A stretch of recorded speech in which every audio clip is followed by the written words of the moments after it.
On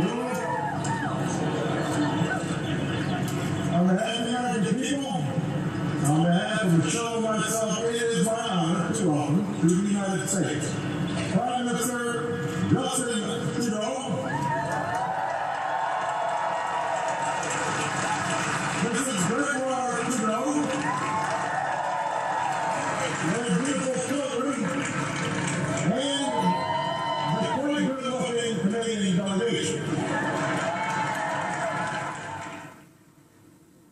It's long been said that you can choose your friends, but you cannot choose your neighbors. Well, by virtue of geography, the United States and Canada are blessed to be neighbors. And by choice, we are steadfast allies and the closest of friends.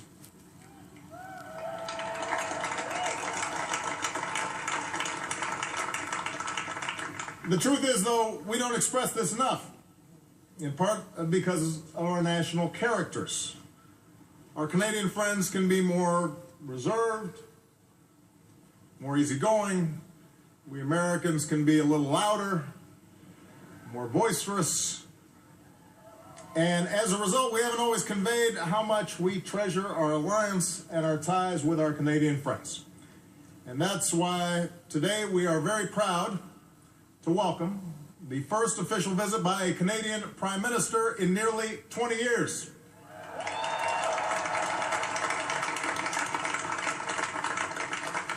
It's about time, eh?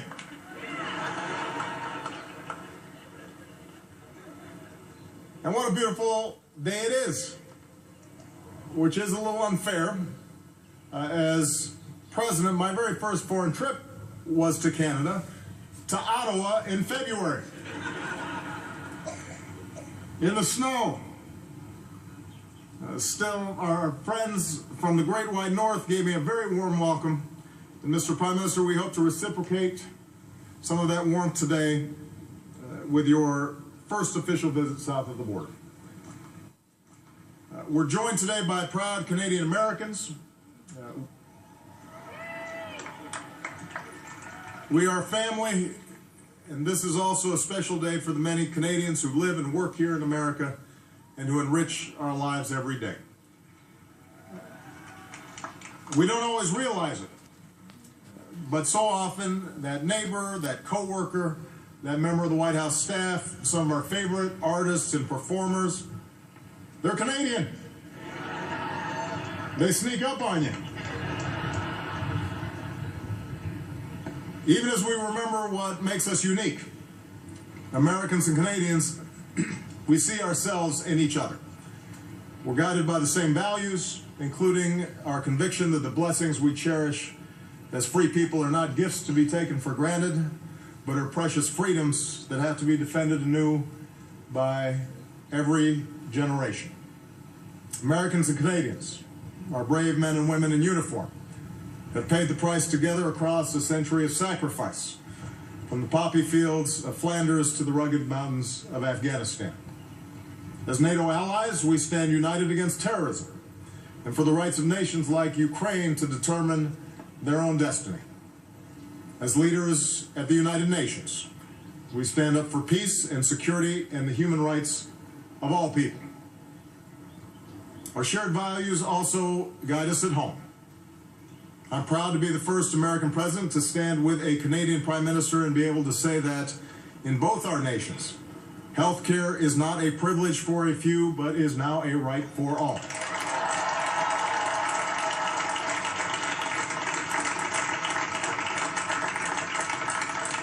And as two vast and vibrant societies, we reaffirm that our diversity is our strength.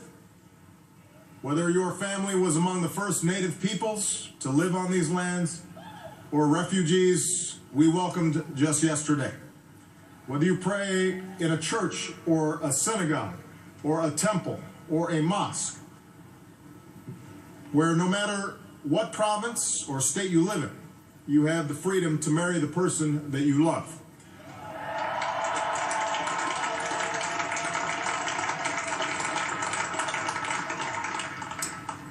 Now, I don't want to gloss over the very real differences between Americans and Canadians. There's some things we will probably never agree on. Whose beer is better? Who's better at hockey?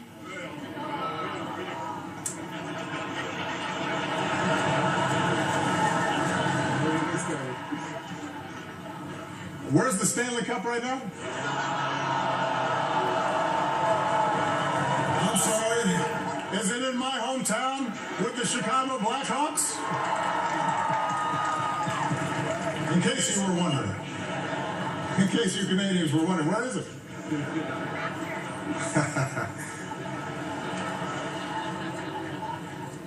And this visit is special for another reason. Nearly 40 years ago, on another March morning, another American president welcomed another Canadian Prime Minister here to the White House. That day, Prime Minister Pierre Trudeau said that the United States is Canada's best friend and ally. And one of the reasons he said is that we have a common outlook on the world. Today, Prime Minister Justin Trudeau carries on this work. As Prime Minister, your election and the first few months in office have brought a new energy and dynamism not only to Canada, but to the relationship between our nations. We have a common outlook on the world, and I have to say I've never seen so many Americans so excited about the visit of a Canadian Prime Minister.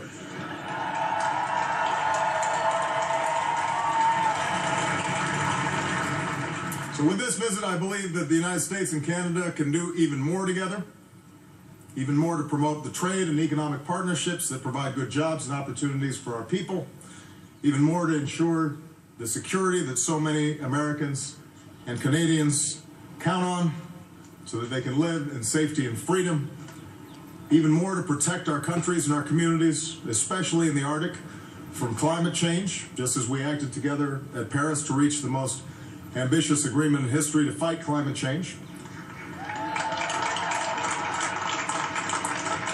And guided by our values, we can do even more together to advance human development around the world. From saving a child from a preventable disease to giving a student in Africa electricity to study by, because as Americans and Canadians, we believe in the inherent dignity of every human being.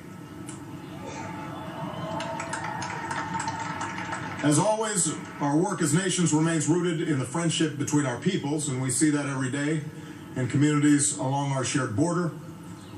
Up in Hyder, Alaska, folks head across the border to celebrate Canada Day, and folks in Stewart, British Columbia come over for the 4th of July.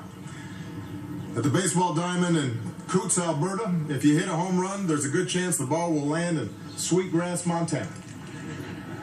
And up where Derby Line, Vermont meets Stansted, Quebec, Americans and Canadians come together at the local library where the borderline literally runs right across the floor. A resident of one of these border towns once said, "We're two different countries, but we're like one big town, and people are always there for you."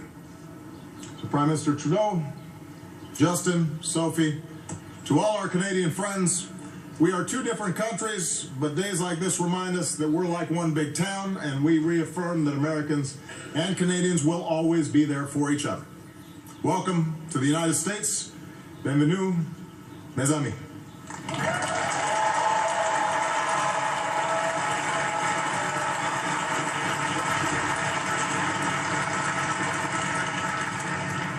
Mr. President, First Lady, distinguished guests, friends, ladies and gentlemen, thank you for this extraordinary welcome. Thank you so much for inviting Sophie and me, and through us all of Canada, to join with you on this spectacular morning. Thank you very much. Sophie and I, along with our entire delegation, are honored and touched by your magnificent hospitality and by the reinforcement of just how powerful you are, Mr. President, to organize such a perfect day for us.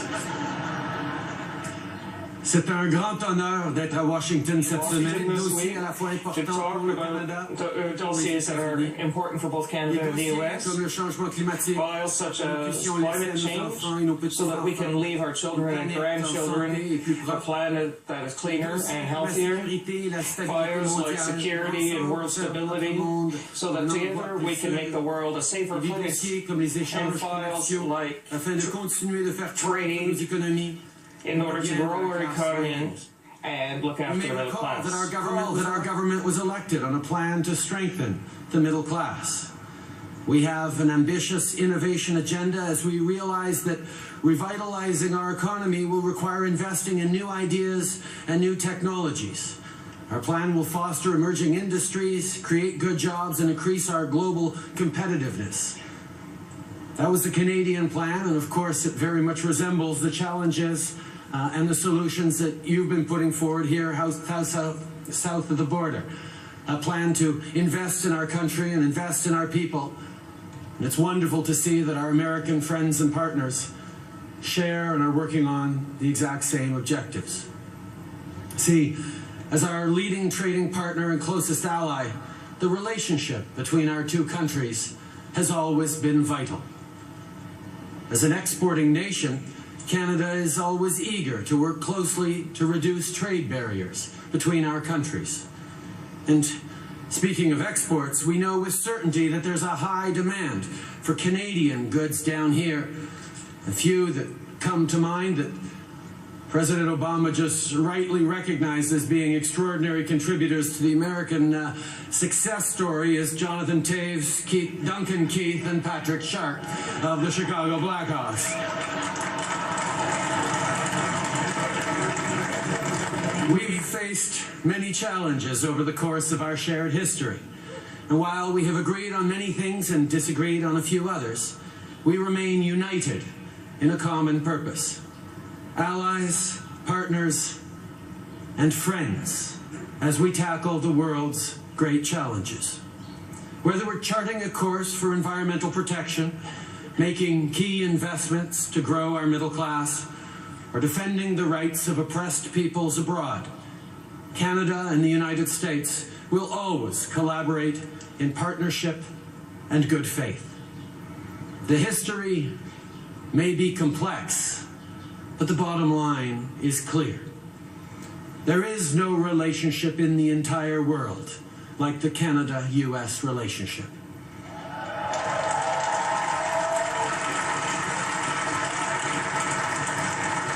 Our great countries have been friends a long time.